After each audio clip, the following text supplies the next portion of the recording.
Welcome back to another episode of the Jurassic Thoughts podcast, the last regular season podcast of the year. Dan, we made it, dude. We accomplished our goal. We followed this team through better and worse all year. We made it. 3 games left. How you feeling? How you doing, buddy? Not too bad. I got a nice pump in back in the gym this week. Feels pretty good. Hitting the sauna. Yeah, man, it's so funny looking back when we first started and when we're fighting over the logo and we're talking about, like this color scheme, and one of our friends said this looks good. It shouldn't fucking matter. So it's just funny to see where we started and the full way we've came, as much as you completed through school, and I've also started school and different jobs and stuff like that. So it's funny to see the progression of the podcast along with our lives. Yeah, man, it's great. And yeah, 3 games left, and probably the biggest 3 of the season so far. So I'm looking forward to seeing what's going to happen. Yeah, it's I remember making a Google Doc in September, October, just sort of outlining what we hoped to, how many we were hoping to do, the general sort of details we were trying to have in the pod and everything. And like you said just before we got on, it is sort of rewarding. We've made it the full year. I'd say we stuck as close as we probably could to our every 3 games record.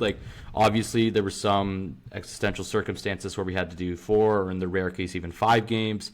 But we never let it go too long. No, I mean, you went to the Olympics and we still managed to squeeze people out. So yeah, so very, very happy. Excited. I think we'll chat about what the playoff schedule is. Maybe we do shorter episodes, but after each game, that could be something that might be worthwhile doing. But before we do that, we do have another 3 games to go. The big 3 games, as you said. And I know you got stuff on after this, so we'll jump right in today. Yeah. So the last game, or the first game we have to go over, one of my least favorite watches of the season. Coming off that, I don't even know. I mean, I do have the words, but I don't want to say the words. That Sacramento game.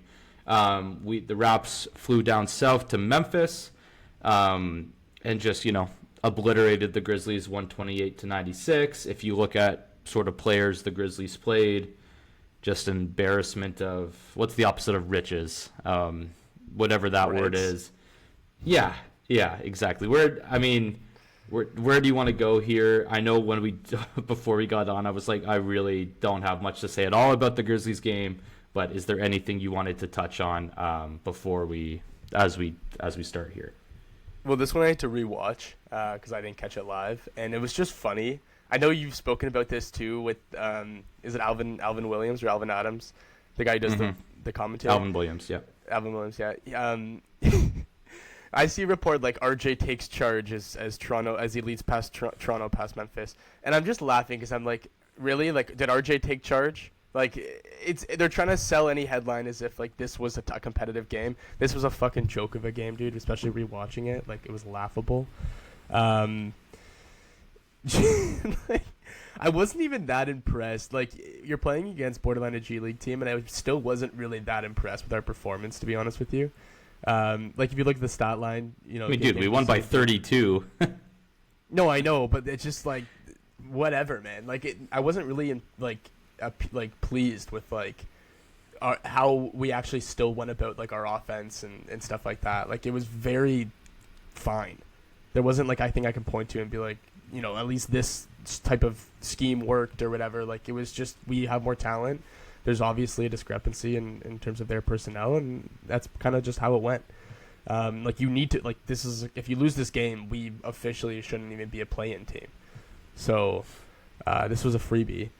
One thing I did love, and I kind of hope this is carrying on to next season, CMB, in games like these where it's a gimme, see him, he only played about 25 minutes, I think, but they gave him the ball so much more, and that I want him to actually start taking more charge offensively, even in games that don't matter like this, but in games that we're playing maybe like an Atlanta or like an Orlando, like I'd love to see him step in and take more of an offensive role because we know how bad it can get with BI when he's just forcing up shots and Scotty's being very complacent offensively. So I like if he's going to be a fourth option, which I think he definitely can be at some point in time on this team. You gotta kind of give him that confidence early on. Yeah. The thing in terms of like what to work on in the summer, I think CMB is an elite finisher. Like he really plays the board, like the angles well off the board for his layups and stuff. And usually they're just off like a nice Scotty pass and he's rolling. But I do think his finishing game is awesome. If he could add some touch, jump shooting wise, like small middies, like sort of what Scotty sort of developed a lot this year. I think that's sort of next step offensively, because you sort of see how he struggles there whenever it's not a layup. If it's a push shot, if he's on the baseline and he's just taking the short jumper because it's wide open. I honestly I can't remember many he's made at all this year. So for me, in terms of like defensively, I know both you and I we're stoked for how he's played this year on that end. Obviously, we've talked about the next step, just defending without fouling a bit better. But his offensive game, yeah, just a little more touch. Doesn't have to be from three. Like I know he takes the odd one, and maybe the thumb issue is also part of that because I swear since that got hurt, I haven't seen him make one. When earlier in the season he could knock down a three. Like we saw that. But yeah, like 19 in this game, 7 to 10. It's just like you said, like he has more to give on the offensive end. He's a rookie, so very, very happy with CMB's rookie year. And but no, I totally agree. I think he can grow into a bit more of an offensive force for this team. I think your point about like just having a 10-footer, just jumper to respect would actually draw the defense in a lot more, and then you can exploit them towards the basket. Because like you said, from 2-3 feet away, he's an elite finisher, and he's proven that. Not to mention he's a mutt on the glass, so a lot of the cleanup points will come easier that way as well. And like you said, he takes the odd three. I've actually been very satisfied with his 3-point shooting, like all things considered. He's at 34% or so on the season, which isn't awful considering a first year 4. You expect him to not even be taking any threes to begin with. He didn't really shoot a lot of threes in college, so like he's probably an average 3-point shooter on our team in comparison to the rest of the guys. But yeah, man. No, yeah, he's 34% on the year on 0.9 threes a game. So not taking many at all, but in terms of percentage, like average, like not. There's some stuff to work there for sure. Probably better than RJ. Yeah, but free throws about the same as RJ at 64. But which says a lot. Yeah, man. No, CMB love when he gets going offensively. It's fun.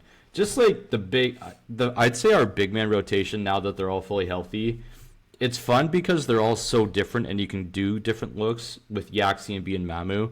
Mamu's the offensive spark who's launching from 3 and really spacing the 4. Obviously, you give up stuff on the defensive end. Yak is the huge screener, not really a defensive force, but is usually in rotation and I would say usually in the right positions.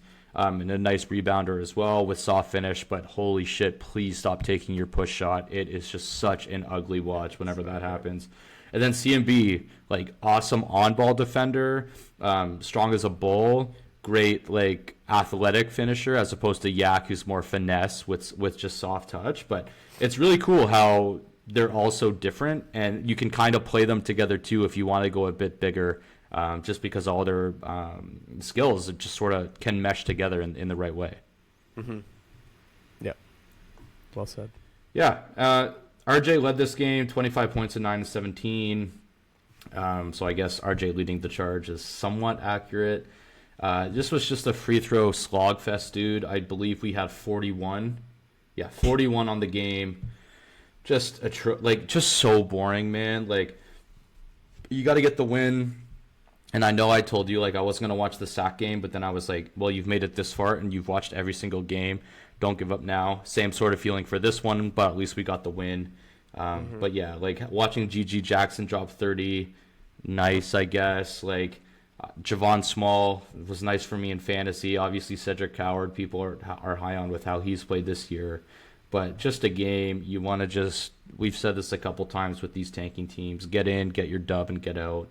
It's not a fun watch. It was one we actually desperately needed coming off the sack game, but just man, did not enjoy taking the hour and a bit to watch this game, because it was just a team versus a not trying team who's playing all these G Leaguers. There's not much to glean from a game like this. Yeah. I don't know what happened to this guy. I don't know if you remember him. Yeah, the go on. 5'9" Japanese point guard. Do you remember the 5'9" Japanese Yuki point guard Kawamura. that Memphis had? He's on the Bulls. I don't know what I think. Yeah, that was okay. I think he's such a good gimmick for Memphis. Like, they would actually sell it. I would buy a ticket to watch Yuki if it's $15. Oh, when he checks into a Bulls game and like he hits a little midi, like the crowd loves it. They do give him a bit. In terms of game stats, Rap shot 52%, Grizzlies 40%, Rap shot 38% from 3, Grizzlies 26%. Free throws, we had 15 more, so obviously this Memphis defense is just... And how the refs called it, there was a ton of ticky-tack fouls, but the Grizzlies defense is obviously not good with no actual NBA players playing. We doubled their assists. We had 24 more points in the paint, 16 more fast break points, 18 more points off turnovers. Just a dominant win. And what should happen in these games, but what didn't happen against Sacramento. So at least good to get back in the we can bludgeon these shit not trying teams instead of this like back and forth grindy loss against Sacramento. So it was good to like show that again. But other than that, dude, I really got nothing else from this game. It was boring. Got the win. Got back in the sort of fought back into positioning, but it nothing else on my end for this one. Yeah, ready to move on. All right. Next one, April 5th, Raps were shipping up to Boston. Boston won 115-101. I actually do have a lot of notes from this one. Interested to hear your thoughts on it. Where do you want to start for this game?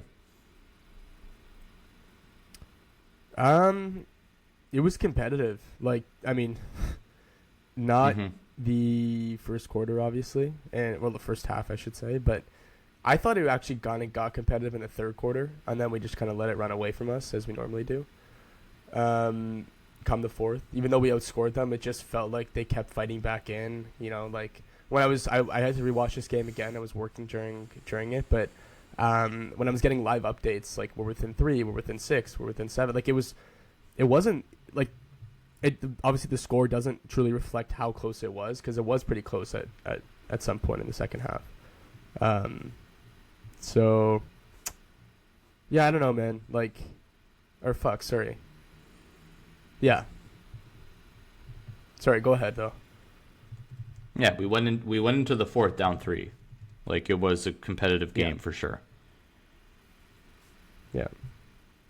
Yeah, Jacoby starting again. I know I texted you when I was watching this one. I'm just loving how Jacoby's playing, dude.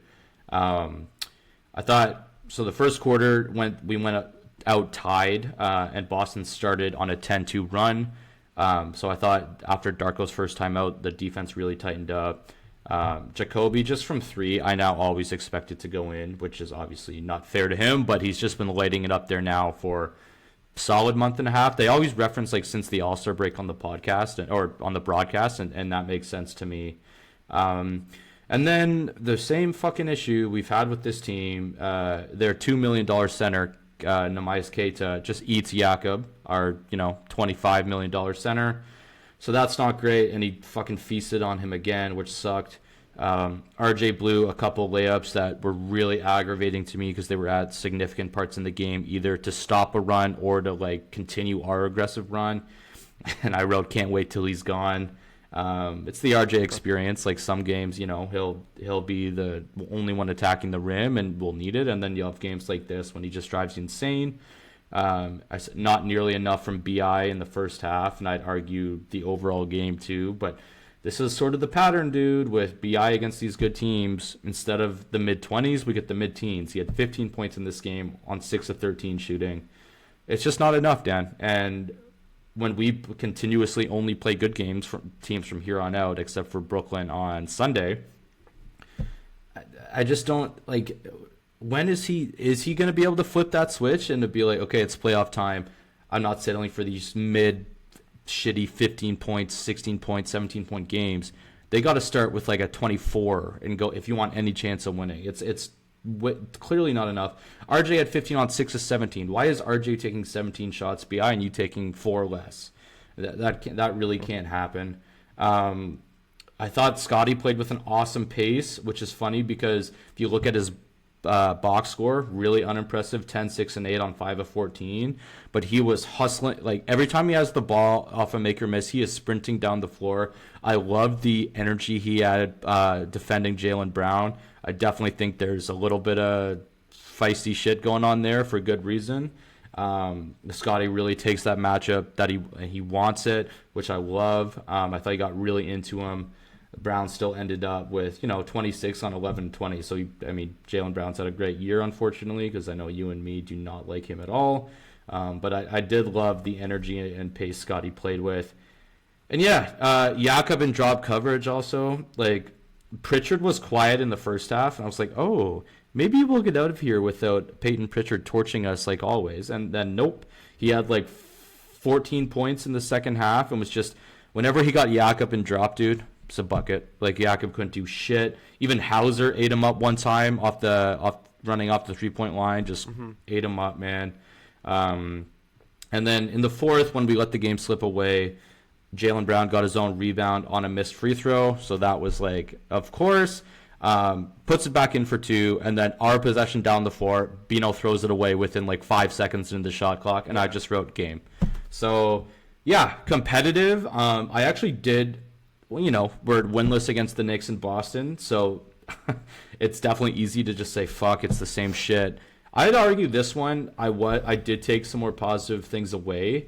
Obviously, the fourth quarter troubles hit us again. The BI shit hit us again. Scotty and RJ did not shoot well enough, which has become a problem for RJ in these games. I won't lump Scotty into there, but it has sort of the pain points we've touched on all season. But I do want to acknowledge the positive takeaways I had as well in this one, just for building blocks, hopefully, in the next couple weeks here. Sorry, that was a lot, but that was everything I really noted from the Boston game.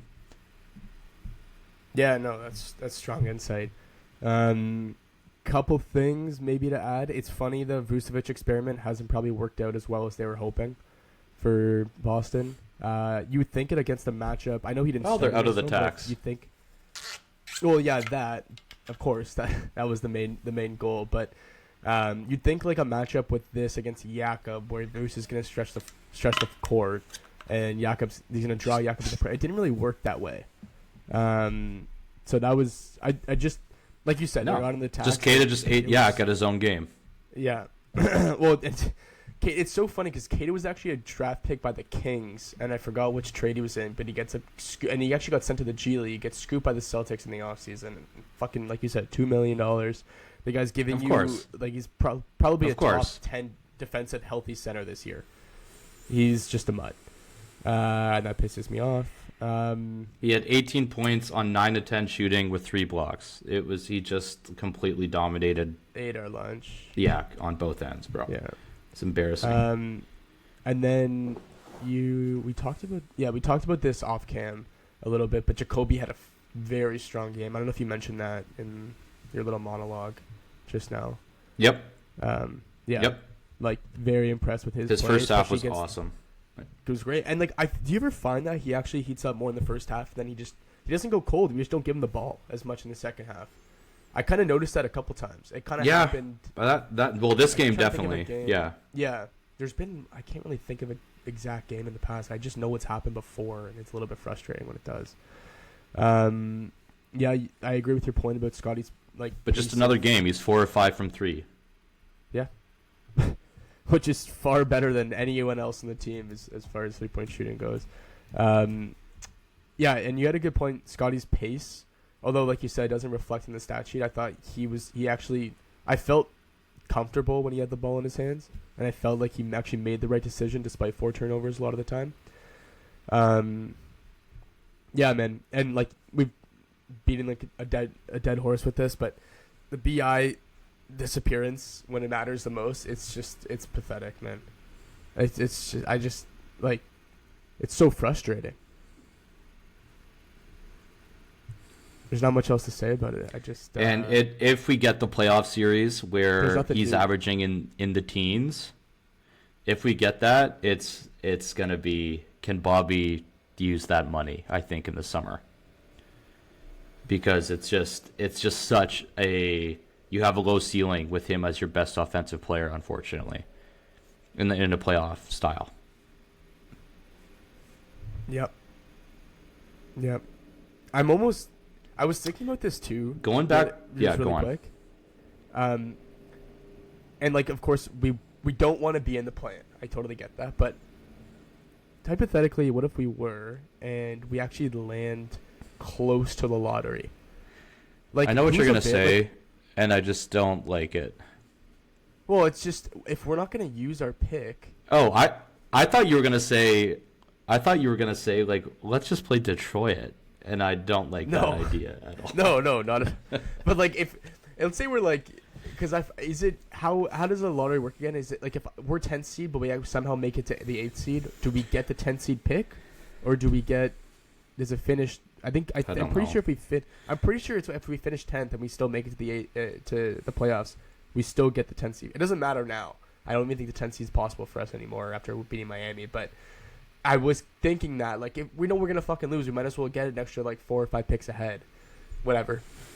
I'm just always thinking about the draft, man, because like if we're not gonna use the pick and our big move is using picks in the off season, it's a little bit more attractive to pick 14 than it is to pick 18 or whatever it's gonna be.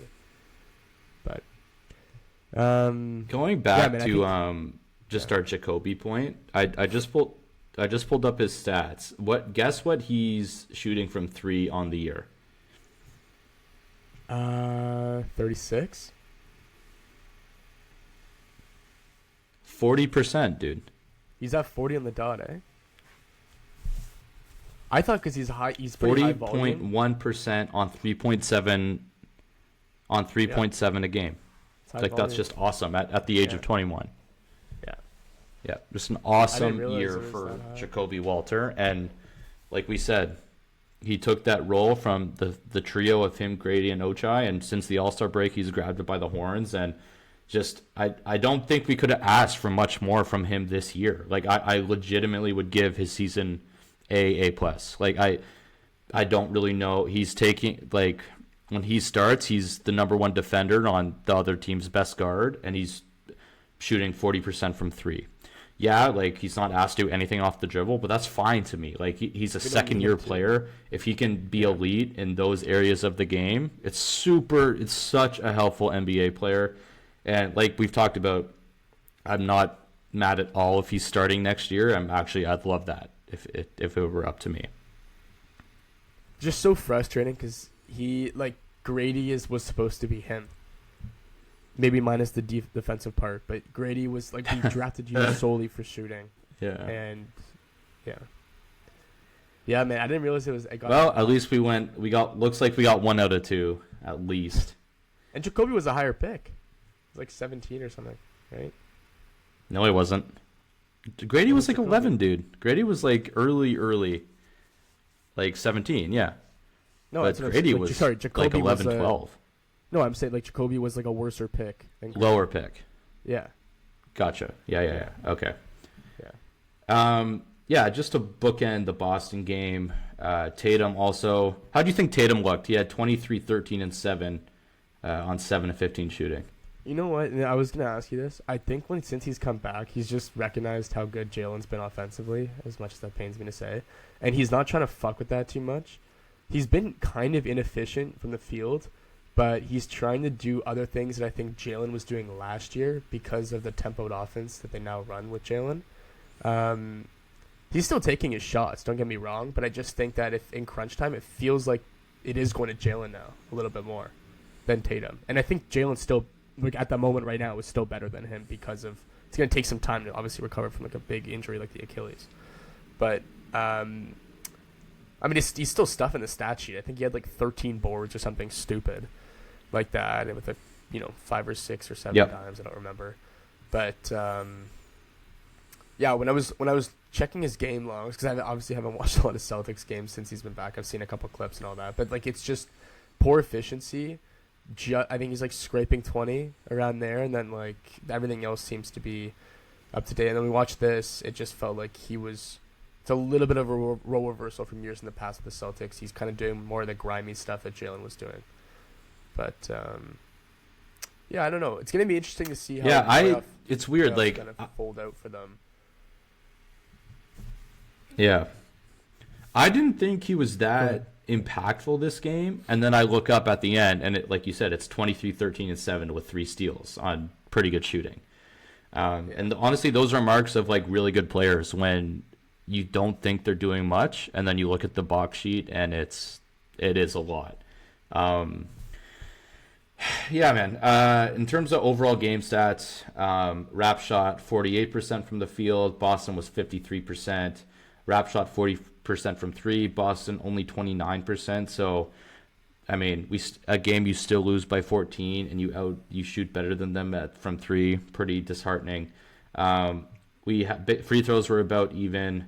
They out rebounded us by 9. And they had 18 more points in the paint than we did, including 7 more second chance points. So just sort of what we said, dude. Like Keita really, that was probably the difference in the game, and the offensive boards he created, the second chance points, and just ate up Jakob in the paint, dude. It's annoying because you think of Boston as the 3-point gunning team that's just gonna rain from outside the arc. And they shot the ball really poorly in this game, at least from 3. Obviously, overall, they shot really well. But it's dangerous, man. Like, if you're off shooting 3 night and you still have the ability to just bludgeon whoever the other team's center is. Obviously, Jakob's not like an elite defensive center, but, like we said, he's usually in the right rotation. He only really played 20 minutes in this game, I think, because Keita was matching his minutes and Darko was just done with it. We lost Dan here for a sec. I'm sure he'll be joining. So I'll just keep chatting. So yeah, like Boston, we aren't on their level. It's it's funny. They were supposed to have the off year. People thought they might do what Indiana did and sort of go to the lottery and see how bad it can, like, bench Jaylen Brown. Should they trade Derek White? But they decided, or I guess Joe Mazzulla decided, nope, that's not what we're gonna do. And they've been rewarded from it, man. Because you look at the East right now, Detroit, awesome team, awesome season, not proven at all in the playoffs. There's no way Boston is scared of them. The Knicks beat them last year. I would probably think the Knicks are the toughest matchup for Boston at this point. I would believe Boston would think that too, just because of how last year went. But I mean that series went 6, and Boston had leads in most of those games. Cleveland, it's James Harden, right? Like, obviously Mitchell, Mobley, those are great players. I'd say Mitchell's had a lot of playoff experience, but not as much success as he probably would have thought. And Atlanta, like, they're a nice story, but they're not gonna play Boston. You wouldn't think. They'd have to make a deep run for those things to match up.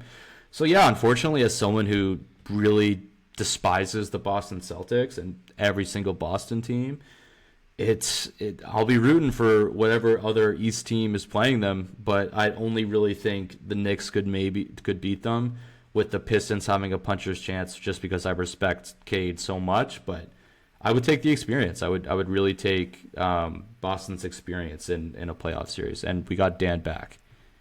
Can you hear me, Dan? That, folks. Yep. Some technical difficulties. Yeah, all good, man. All good. Yeah, I just sort of I pretty much put a bow on the Boston game and just sort of went with potential Boston matchups, and I think they might be the favorites in the East at this point. I said the Knicks probably have the best chance, in my opinion, to beat them, with Detroit having a puncher's chance just because of their inexperience. But sadly, once again, it might be Boston's conference to lose. I don't know if you have thoughts on that, but Yeah, I think it's kind of like you said the other day, like, uh, put up or shut up for the Knicks in this year. If they don't, I think that we're going to see some changes next year to this team. But I'm with you. Derek White hasn't looked like himself, or at least as good as he's been in the past. And it hasn't mattered. It hasn't really mattered, no. With the emergence of Keita, Pritchard taking on more minutes and looking pretty good. And they've also gotten a lot of, no one really talks about this, but dude, like Jordan Walsh, Baylor Shireman, not massive roles, but they're doing their part. And that's the frustrating part, is like they've drafted these guys high 20s, some of these guys second round, and it's just kind of worked out for them, which is frustrating. I still think it's not the ideal year for them, and I think even a loss in the Eastern Conference Finals is a win if you're the Boston Celtics this year. Would I be surprised if they go to the NBA Finals? Probably, a little bit. Just because, like you said, the Knicks, with their experience and how much they've been through, they kind of finally have a really fully formed team this year, and they have at least a couple years out of Joe with like this cast of guys. Detroit's inexperience, the Cade injuries, like stuff that's happening. Yeah, I don't know. I like Detroit actually to possibly make it to come out of the East over Boston, but that's just me. I think Detroit was very competitive against the Knicks last year, and they honestly should have stolen a couple more games. But we'll see what happens. It's going to be exciting playoffs. It is. This is also, Dan, it says you have other tabs open Riverside wise, so if you do, you might want to close one, okay. Just because it's showing up on my end. Gotcha. But yeah, man, honestly, I was going to touch on this a bit today. This has probably been the year this actually 100% has been the year since I've got into the NBA that I've watched it the least. Obviously, Raptors, I have not missed a single game, so that has carried my basketball watching. But in years past, dude, I would watch the marquee matchups like each night. I'd be so invested around the league. Maybe it's because the tanking stuff pisses me off so much, and tons of the media personalities who cover the sport talk negatively about it, or I just don't like how they do it. But I'm wondering, like, with the Jays being so good and obviously baseball's back, I'm in my head I'm being like, okay, playoffs when all the shit teams and the not trying teams are gone, then you're gonna lock back in and enjoy like awesome hoops again, the best teams playing, yada yada yada. But I wonder if that's what I think will happen.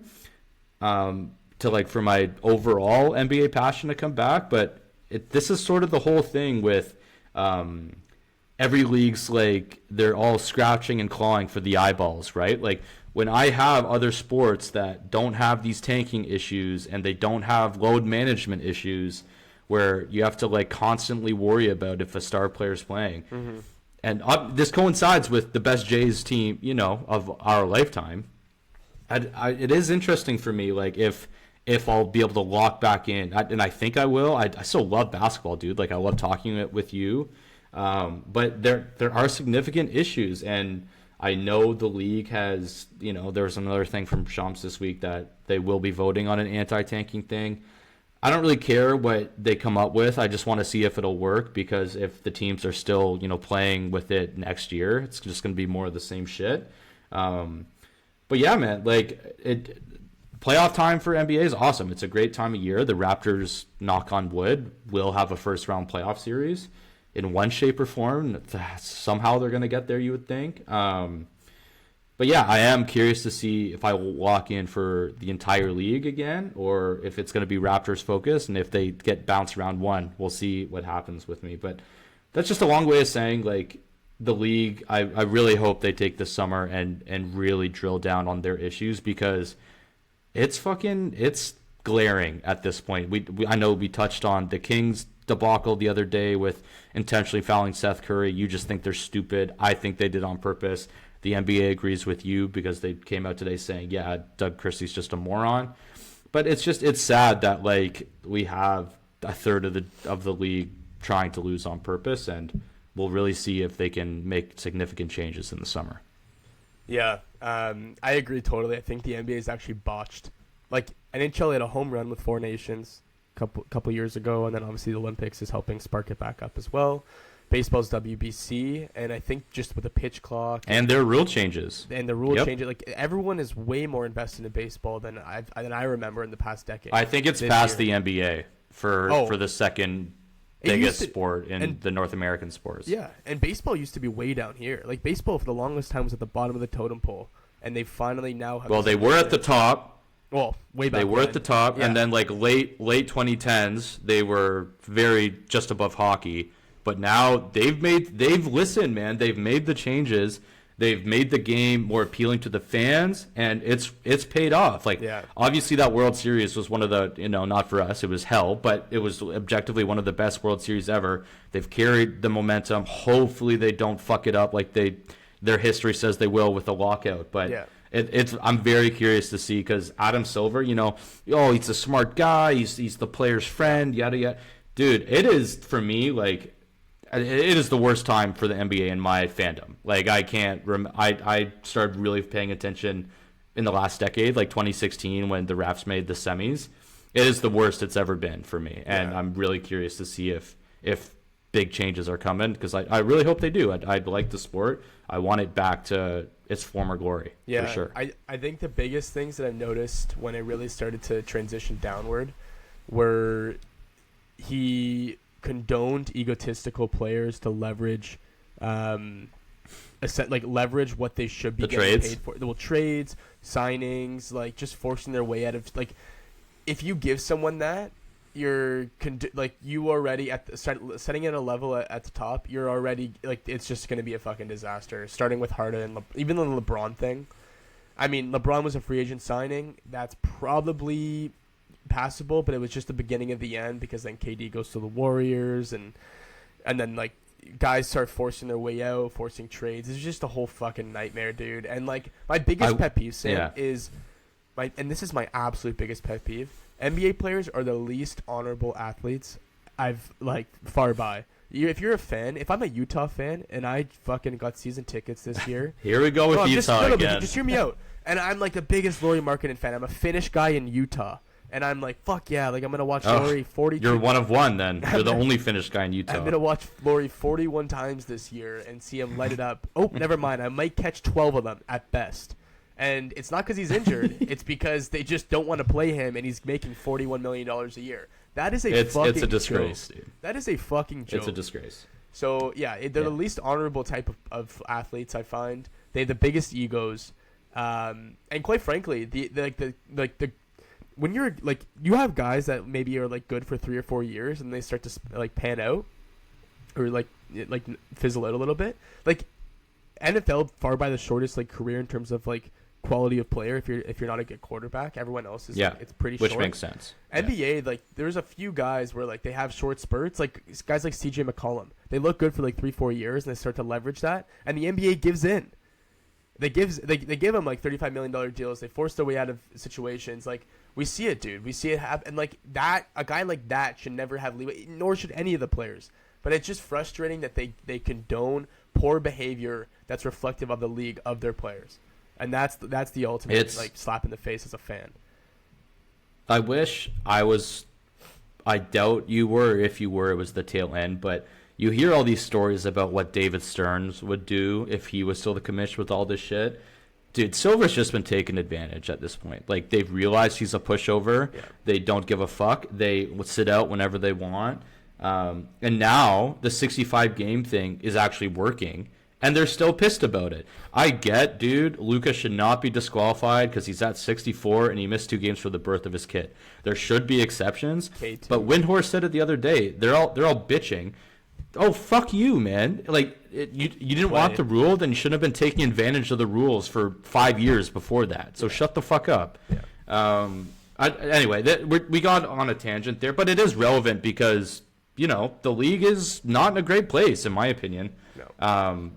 So, yeah, hopefully summer comes and hopefully Silver can really grow a backbone and actually make fucking changes, because the product... A third of the league's product is a disgrace. Well, just get rid of the guy. Just fucking get rid of him. He's shown, I think he's fucked it. He fucked it huge during COVID, I thought.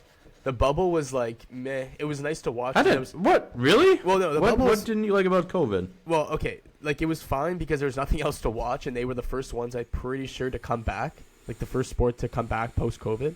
So that was fine. I think so. But yeah. after that, it just started losing steam, and everything became more political. It felt like in the league, and I really was not a fan of how like he got walked on after that, and that's when we started to see. Yeah, the he got most, taken advantage. Yeah. 100%. Yeah, and that's when we started to see the And biggest. now names. we are where we are, dude. Yep.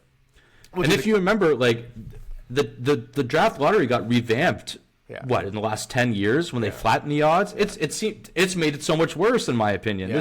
This is fucking awful that 10 teams are trying to lose on purpose for like an extra 1% chance at the top pick. Right. And to be honest, Dan, if you and me were in the front offices and these were the rules, we would be doing the exact same fucking thing. I don't blame the teams for doing this. I do it a little bit more It's the honorable rules. than Utah, but yeah, that's for sure. Nah, no, you wouldn't. If anything, you'd be Sacramento. You would have called Doug Christie and told him to foul Seth Curry with 3 minutes left in the game. That's what you would have done. No. Yes. Maybe yes, I make yes. a bonehead decision just because I'm stupid, but I don't do it deliberate. All right, let's go. Let's finish. We got one more Raps game. Let's just finish out. 2 days ago, Raps played the first of their doubleheader against the Heat. And the Heat did not show up, man. The Raps destroyed them 121-95. Where do you want to start on this one? So, to be honest with you, the first quarter we went for, and like both teams was happening. There would be a stretch, like 2-3 minute stretch of like fantastic play, like crazy good offense, lots of ball movement, hitting tough shots, like very entertaining. And then there would be 2 to 3 minutes of just like G League beyond, like below G League type stuff. It was very sluggish. I do agree, dude. I do agree. Oh my gosh, some of the plays, and fuck, God bless RJ's soul. Again, I have the utmost respect for you, dude. Fuck me, man. You are such a bad decision maker. Like some of the things you do, I just don't. I try and put myself in your shoes. I understand it's a fast-paced game. I understand I never played an NBA game before, but fuck me, I see no one else doing this shit. It's only you, and it makes me want to pull my fucking eye sockets out, dude. I just don't get it. Anyways. Yeah. We should note Quick came back this game. Yeah, barely. He's been dealing with plantar fasciitis for like 3 weeks ish. It feels like kind of a while. He only played 17 minutes. He only had 3 points. He said he's not over it. He's trying to manage it right now. Obviously, this was a huge game. The next 3 games are big games to avoid the play-in. You know, if you avoid the play-in, you get basically a week off. So that's incentive as well for him to try and get as much rest as he can. Scotty was awesome in this one. 25, 8, and 5 on 10 of 16. BI got in the 20s again, which honestly, Dan, lately seems pretty shocking. It seems like we haven't seen it too much. Yeah. 23 on 9 of 16. Yak was fine. Shed had 11 assists off the bench. Honestly, dude, to me, this was more about Miami's complete no-show than like our good play. That was fucking awful. Yeah, and this game mattered to like they're in with us trying to like jockey position. This was embarrassing for them, dude. Bam. 7 points, 2 of 13. Bam was awful. Like awful, dude. Awful. You know what's funny too? So like yeah. No, just really. So and I think I texted you this, from 5 to 10 before this game, every team was capable of achieving. Bunched up, man. Yeah. It was possible for Miami to be finished 5 seed at the end of the year from before this game.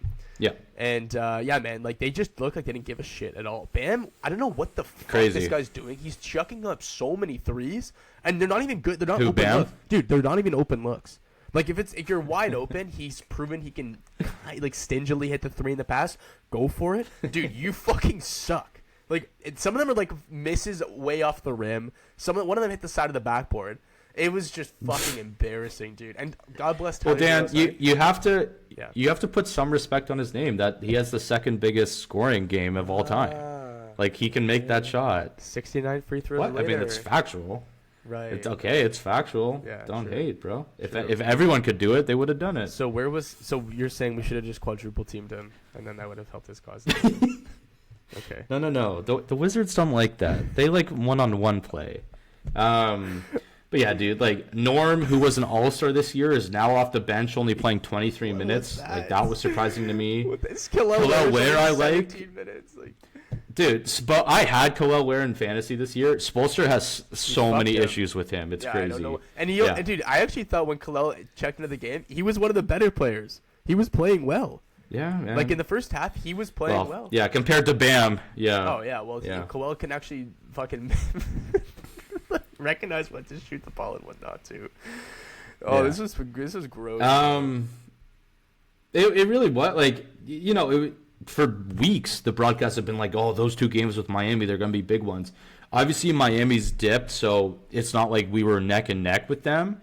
It's still bunched up. Like if they sweep us, they'd probably pass us or tie us. Like it's still close, but all of these other teams are now in between us. But I'm curious to see how they come out tonight, dude, because that was an embarrassment. I have no idea what that roster does in the summer. Oh, you're going to give everything for Giannis? Okay, like, sure. I don't know, man. Like, the whole Pat Riley thing, we don't tank, it's Heat culture. I mean, holy shit, what is this, year 4 in the plan?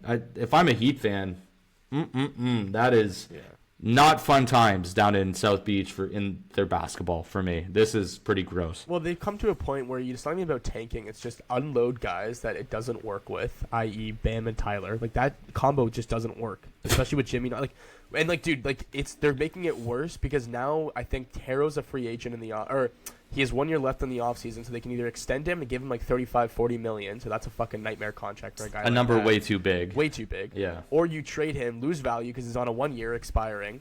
Then what you would have gotten last year, but you bring in Powell. Now you're gonna lose Powell for nothing. Like, they kind of fucked this up badly, and I respect the no tank, but now it's like you lose out. You're getting pennies on the dollar for your assets. It's not working. Just shell everything out. Have a fire sale.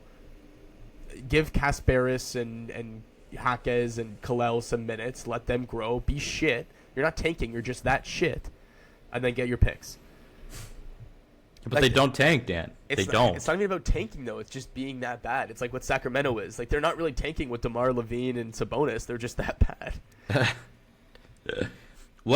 You brought up Harrow. Sure. Would you have what's your level of interest out of 10 for, like, RJ and salary for Harrow? Would that interest you at all or no? I was thinking that, but honestly, Sam, I think the shooting, kind of a lateral move, like doesn't move you too much. I think we get slightly better just because the shooting on Harrow is nice. And honestly, like, I don't know how that's gonna look. I think RJ is probably a bit better defender than Harrow, and I'm not sold on. I was about to say, Harrow and IQ defensively, I feel like would be really tough. Yeah, that scares me a lot. Yeah. Plus BI like that. Oh yeah. Scotty's already doing everything on the defensive end.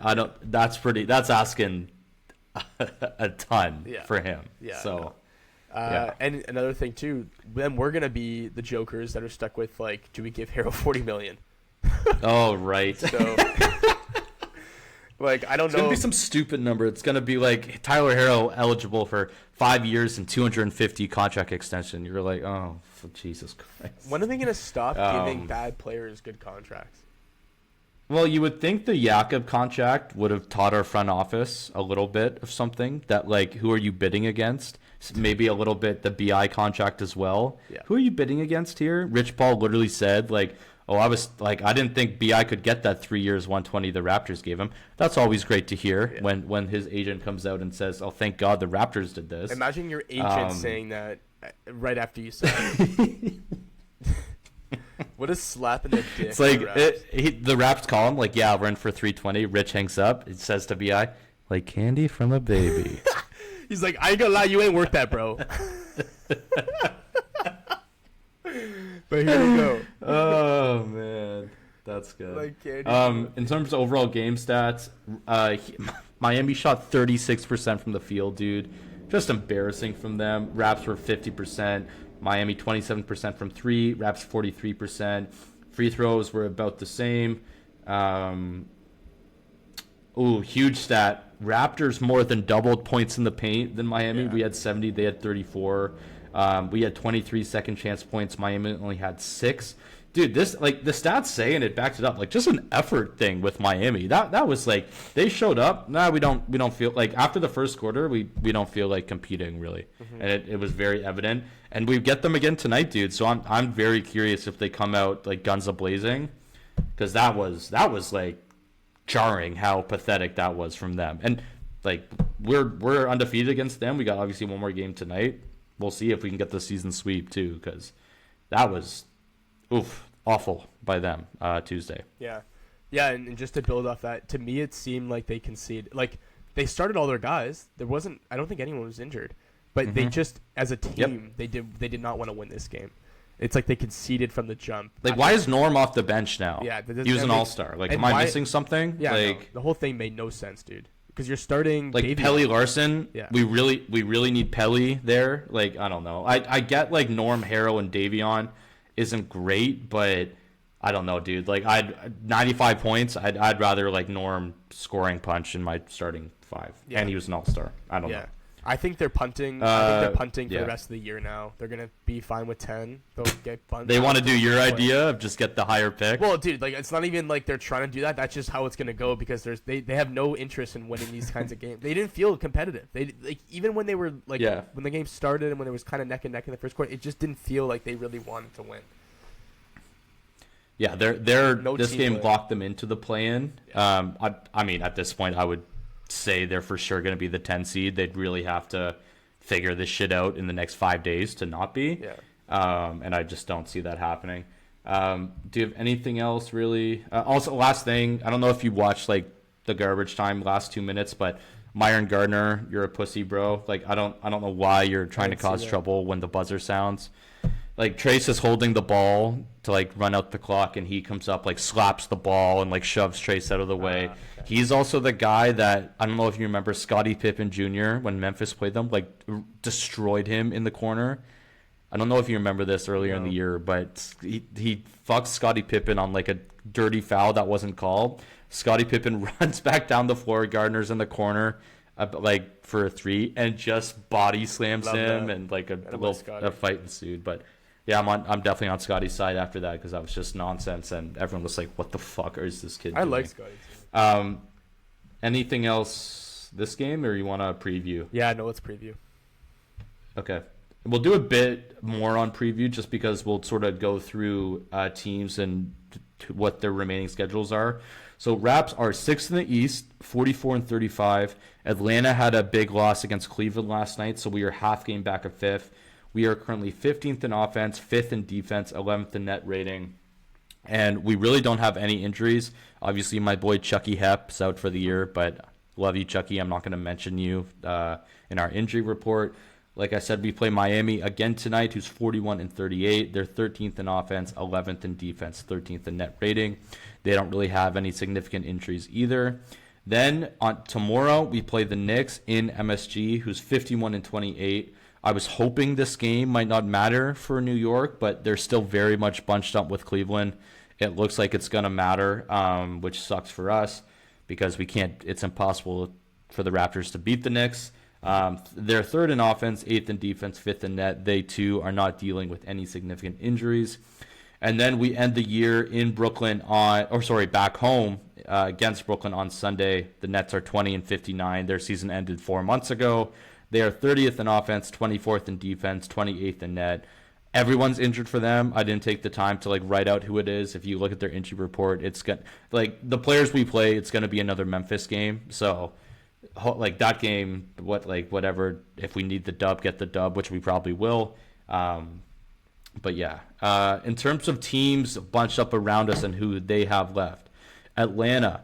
Another game against Cleveland at home, and then in Miami to end the year. We have the tiebreaker over Atlanta, so if we end up tied with them, we jump them in the standings. Orlando, who's heated up recently, they have the Bulls left and the Celtics left. So that's at least one win. The Celtics is the last game if they don't have anything to play for, which I don't think they will. They're pretty locked. I think they actually are locked into this 2 seed. That might be 2 wins for Orlando.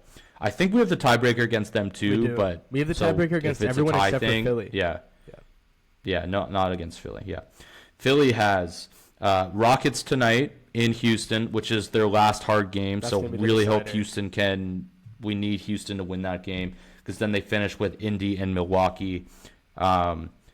Charlotte, who is a game and a half back of us now, so I would be shocked if they factored into us. But they have Detroit and the Knicks left, so again, not gimmies at all. And I won't even mention Miami because they're 3 games out. It would have to go really bad for Miami to catch us. So honestly, I'm thinking like I think we can catch Atlanta because they have Cleveland and Miami, but Orlando and Philly, they have sort of easier situations too. Well, So obviously we get the Nets game. Like if that's not locked in, then we deserve the play-in, like we already kind of do. Because Dan, the Sacramento loss, it's gonna be we miss the playoffs by like a game, and it'll be the Sac game. Like that'll happen. Hopefully we can sweep Miami and get the dub tonight. If we go 2-1, I kind of feel like that might be enough. Obviously winning in, like if you win out, you're in, which would be great. I just have no faith if the Knicks need that game, which they're only half a game up on Cleveland. They will.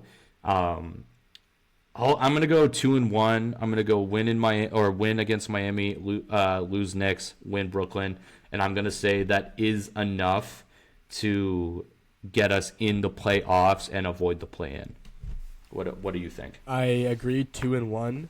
I think the biggest team to look out for, and this is the biggest game tonight that doesn't involve the Raptors, is the Rockets and Philly game. Yeah, because they have the tiebreaker. If they win that game, we're kind of fucked, and we need to hope Atlanta loses.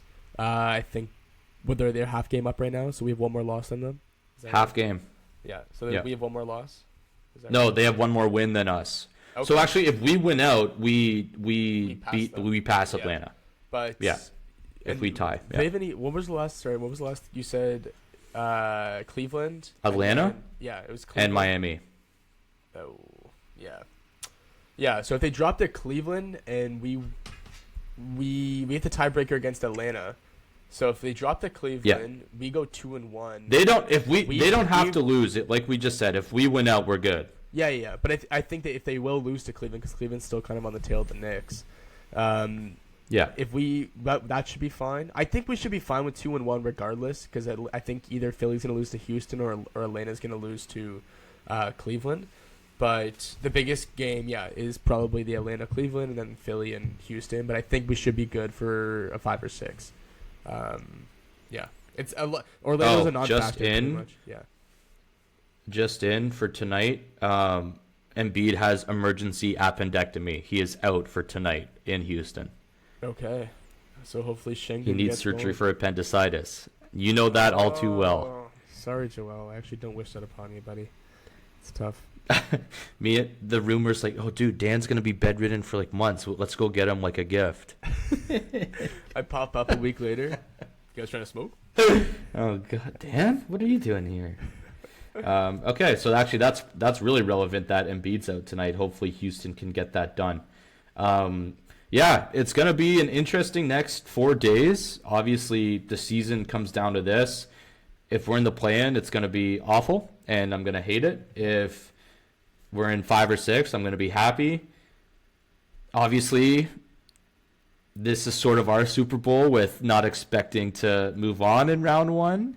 But it would be nice to make the playoffs outright and to give Cleveland, maybe the Knicks, even though they have our number. Like, it would be good to have a competitive series. But lock in, Raptors fans. This is the time of year that is crucial, especially today and tomorrow night, the Sunday game. If that's a game, then we're fucked anyway. Go Raps.